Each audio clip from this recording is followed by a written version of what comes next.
তো মনির হায়দার এখন আসিফ নজরুলের মাধ্যমে আপনারা এই গত 15-20 দিন আগে মানুষকে সতর্ক করা উচিত।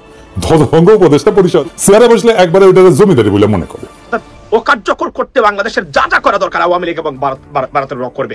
আসিফ নজরুলের অদক্ষ যারা উপদেষ্টা রয়েছেন তাদের কারণেই কিন্তু এই ডক্টর ইউনূস সরকারটা বিতর্কিত হচ্ছে। আসসালামু আলাইকুম সম্মানিত দর্শক, অত্যন্ত গুরুত্বপূর্ণ ভিডিও আপনারা সম্পূর্ণ দেখবেন। অবশেষে সকল গোপন তথ্য ফাঁস করে দিয়েছেন সাংবাদিক ইলিয়াস হুসাইন। দর্শক শ্রোতা, সচিবালয়ে আগুন লাগিয়েছিল কারা?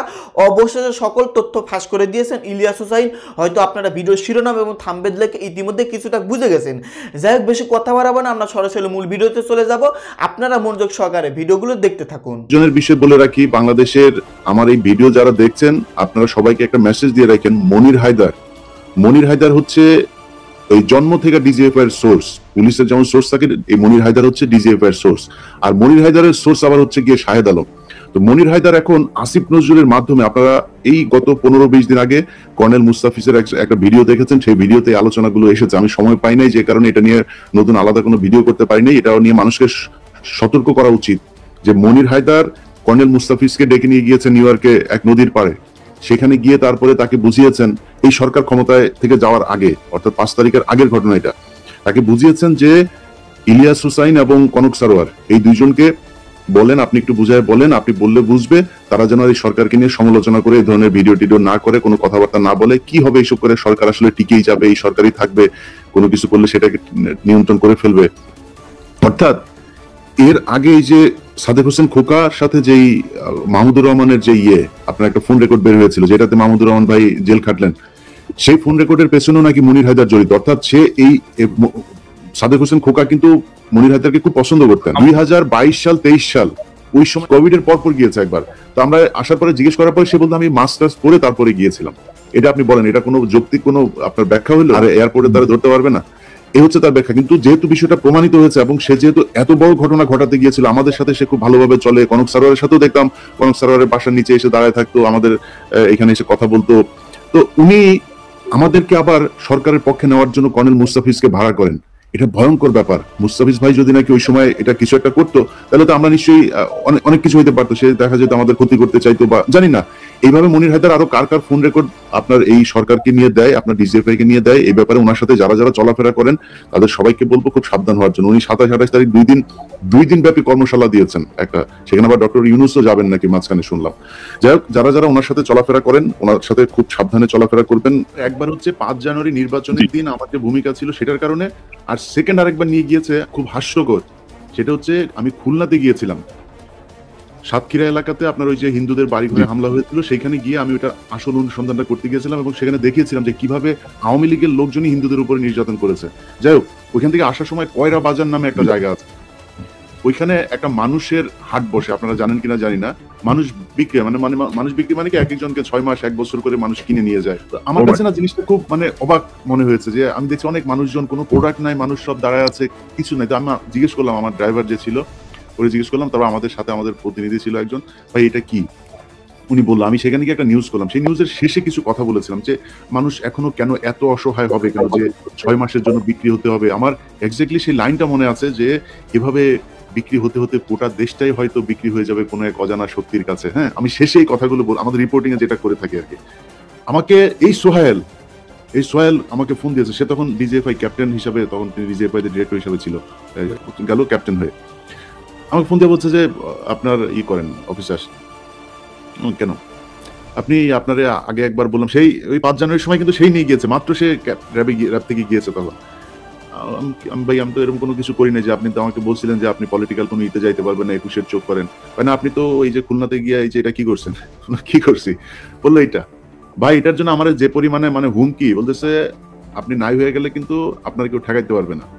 এটা তো সেনাবাহিনীর কাজ না, সেনাবাহিনীর এইটার কাজ। এই জন্য সেনাবাহিনীকে ওইখানে বসানো হয়েছে। আপনি একটা রিপোর্টার এইটুক রিপোর্ট করাতে আপনার এত সমস্যা হয়ে গেল, অথচ আপনার ভিতরে এই মানুষ তখন পর্যন্ত বন্দী। আমরা তো জানিও না এগুলো, যে এইভাবে যে সেনাবাহিনীর ভেতরে তারা নিজেদের লোকজনকে নিজেরা গুম করে রেখেছে। যাই হোক, তো সেনাবাহিনীর আসলে অনেক সমস্যা আছে। একটা যদি নাকি মনে করেন আপনি নৌবাহিনী হিসাবে তাকে চিন্তা করেন, সেনাবাহিনীর গোয়েন্দা সংস্থার কাজ কি? কাজ তো তাদেরকে ঠিক করে, দেশটাকে ঠিক রাখে। এই যে কালকে আপনি যে ঘটনা দেখলেন সচিবালয়ে, এটা অবশ্যই ডিজিএফআই যদি সভ্য কোনো দেশ হইতো, আমেরিকায় যদি এটা হইতো, তারপরের দিন ডিজিএফআই মহাপরিচালক করতো। সেই এই বিষয়টাতে আমি কথা বলতে চাই ইলিয়াস ভাই। সে সরে দাঁড়াইতো, কিন্তু সে সরে নাই তো।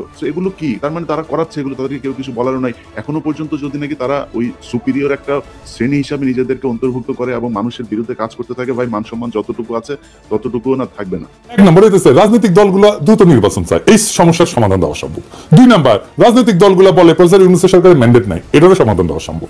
3 নাম্বার, তত্ত্বাবধায়ক সরকার ছাড়া সুষ্ঠু নির্বাচন করার যে সমস্যা সেটারও সমাধান সম্ভব। 4 নাম্বার, ধ্বজভঙ্গ উপদেষ্টা পরিষদ এটাও রিস্ট্রাকচার করা সম্ভব। 5 নাম্বার, নির্বাচনে ব্যাপক কারচুপি, ভোট কেনা বেচা, এই সমস্ত সমস্যা সমাধান সম্ভব।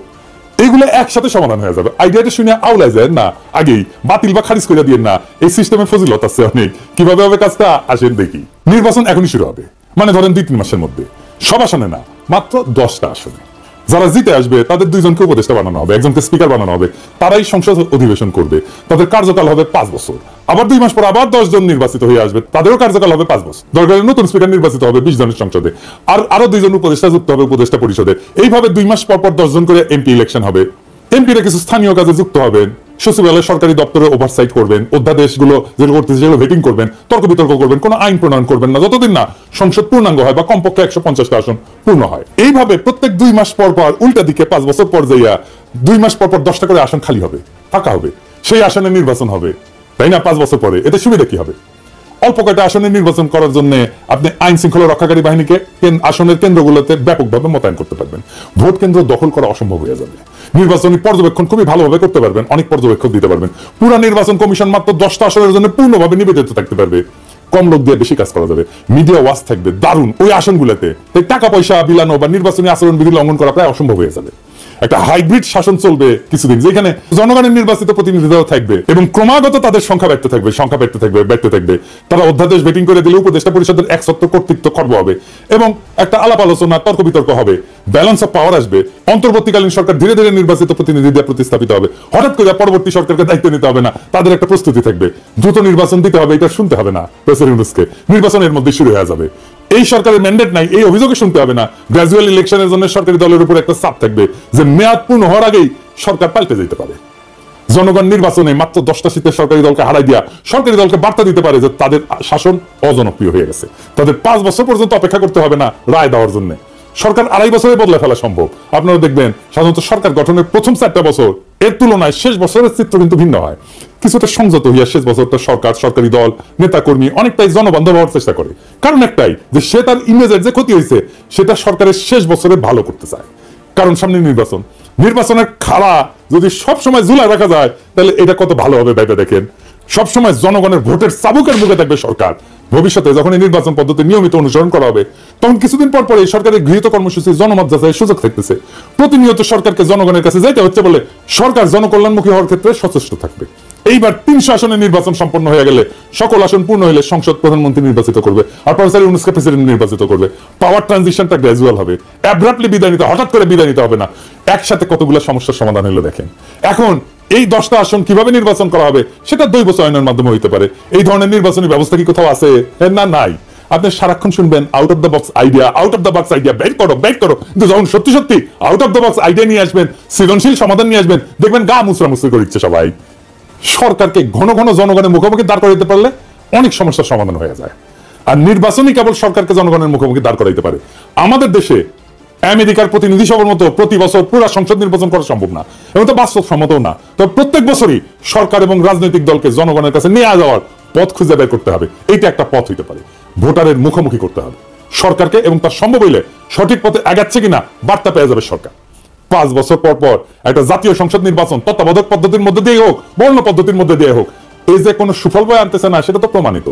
খুঁজতে হবে নতুন বিকল্প নির্বাচন পদ্ধতি, নতুন সরকার পদ্ধতি যা প্রতিনিয়ত সরকারকে জনগণের মুখোমুখি দাঁড় করাবে। আপনাদের কি মনে হয় এই মডেল অনেক সমস্যার সমাধান করে দেবে না? আর আমার ক্ষুদ্র ভ্রাতার ভগিনীরা কবে দাদার মাথায় কত পেঁয়াজ রে বাবা, অটিকি আমার মাথার যদি একটা পেরেক ঢুকে দেয় না কেউ, ওটা বের করলে সেটা স্কুপ হয়ে বেরোবি। সেই জন্যই আমার প্ল্যানিং নেয় না কেউ। ভাবে কি নামেন এর মধ্যে করে রাখিস এই প্ল্যানিং এ, শেষে ম্যাঙ্গো আর স্যাক 2 জয় বাংলা হয়ে যায় কিনা। তাই আমার কাজ প্ল্যান দেওয়া, দিলাম, ভাইবা দেখেন ক্ষতি তো নাই। জুলাই আগস্ট বিপ্লব নতুন নতুন সম্ভাবনার দুয়ার খুলিছে। সেই দুয়ার দিয়া আলো আসবে, সেই আলোতে শত ফুল ফুটবে, শত মত বিকশিত হবে। এইভাবেই দেশ আগায় যাবে। নতুন দেশের পথে আমরা অল্প অল্প করে আগাইতে থাকবো এবং সেটাই হবে বিপ্লব, ইনকিলাব। জিন্দাবাদ। Days ahead. আমি আবারও বলছি আপনাদেরকে, যে কোন সময় শেখ হাসিনাকে নিয়ে আওয়ামী লীগের নেতৃবৃন্দ বা কর্মী যারা আছেন কলকাতায়, যে কোন সময় তারা বাংলাদেশে ঢুকে যাবেন, এইটাও আমি শুনেছি এবং আমি এটা ওয়ার্নিং দিচ্ছি। আমি বারবার শুনে বলছি আমি আপনাদেরকে যে এটা যে কোন সময় তারা ঢুকবে। ভারত সিগন্যাল দেওয়া মাত্রই তারা শেখ হাসিনাকে নিয়ে ফেনী দিয়ে ঢুকতে চায়। তারা তারা ফেনী দিয়ে ঢুকতে চায়, তারা মনে করে ফেনী ক্যান্টনমেন্টে আওয়ামী লীগের অফিসাররা, সেনাবাহিনী অফিসাররা সেখানে আছেন যারা তাকে প্রোটেক্ট করবেন। That's what I came to know. এবং একদম একদম যারা কলকাতাতে বসে আছে বর্তমানে, যারা শেখ হাসিনার নির্দেশে, আওয়ামী লীগের নির্দেশে, ভারতের রয়ের নির্দেশে, আপনি শুনে আশ্চর্য হবেন যে নেতা কর্মীদের হোটেল দেওয়া থেকে শুরু করে গড় বাড়ি মানে আপনার ঠিক করে দেওয়া থেকে সবকিছুতে ভারতের রয় জড়িত। ইভেন পয়সাও দিচ্ছে ভারতের রয় অনেক ক্ষেত্রে তারা তাদের ডিফারেন্স থেকে। So it's just very sad. এবং এই দেশটাকে আপনি প্রশাসন যদি ডেলে সাজাতে না পারেন, দেশটা ফিক্স করতে পারবেন না আপনি কখনোই। আমরা বারবার বলে যাচ্ছি এবং আপনারা শুনছেন না, না শুনে এটা। এবং এত মানুষের আপনার এই কি বলে এটাকে এই এই এই স্যাক্রিফাইসের ফল এই বাংলাদেশ, এবং এবং এটা আপনাকে ফেল করে দেওয়ার মানে মোটামুটি একটা প্রক্রিয়াতে আছে আমি মনে করি। এখন আমি সরি মানে এগুলো কথাগুলো বলতে বাধ্য হলাম। প্রশাসন বিন্দু মাত্র পরিবর্তন হয় নাই। যেই প্রশাসন রেখে গেছিল শেখ হাসিনা, সেই প্রশাসন এখন পর্যন্ত রয়ে গেছে। এবং পুলিশের IGP is a good gentleman, I mean honestly speaking, but মাঠ পর্যায়ে same OC, same sub inspectors, অনেক ক্ষেত্রে আপনার এসপি, ডিসি, সেম ইন্ডিভিজুয়াল, সেটা শেখ হাসিনার দেওয়া। এবং they will never forget Sheikh Hasina. এখন পর্যন্ত যে ব্যর্থতা হচ্ছে এই জায়গাগুলোতে, এই should be in the power anymore, you know. But এই মুহূর্তে বললাম যে বাংলাদেশের মানুষ, ওই যে বললাম না যে বাংলাদেশের মানুষ আওয়ামী লীগ বিরোধী, ইন্ডিয়া বিরোধী।